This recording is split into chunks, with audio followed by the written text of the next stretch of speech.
Celebrating Lily Gladstone's win at the Golden Globes, the first Indigenous person to win the award.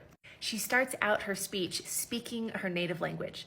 This is for her performance in the movie Killers of the Flower Moon, which, although bravo to its body diversity, I'm really proud of how they represented Native women in natural bodies and didn't hold them to that awful Hollywood stereotype of very thin bodies. And it was a huge step forward for representation of Native language and culture.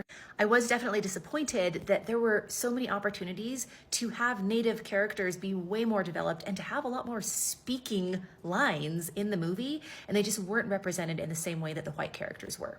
She mentions in her speech about how they used to, in Hollywood, represent Native language by having Native people speak lines in English and then playing the audio backwards to represent Native language. You can go down a whole rabbit hole about how women of color have been represented in such weird ways. I know growing up as Asian American, it was a really weird message to receive, to see even characters that were supposed to be Asian played by white women with like more eyeliner. So all the bravos for representation of women of color. Like she mentions here, seeing themselves represented and told in our stories, told by ourselves, which is key.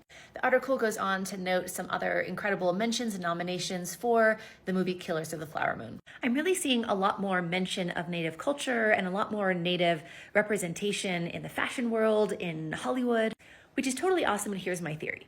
I realize I have kind of a bias because I live in Santa Fe. I have a lot of Native friends. My partner works for a Native organization that's been in existence for 102 years. A lot of people that we personally know were in Killers of the Flower Moon. So I know I have a lot of Native influence in my individual life, but there really is a lot of Native just mention and representation popping up everywhere.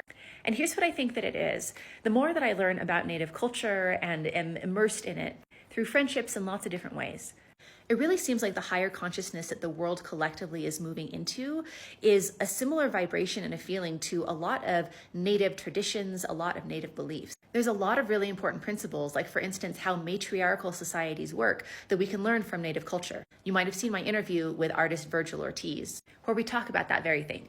This is one of his incredible sculptures that happens to be in my office of one of his female superheroes, plus my pet snake. There's just a lot of great representations of female strength within Native culture that we can learn from, and really celebrating like everything that this represents.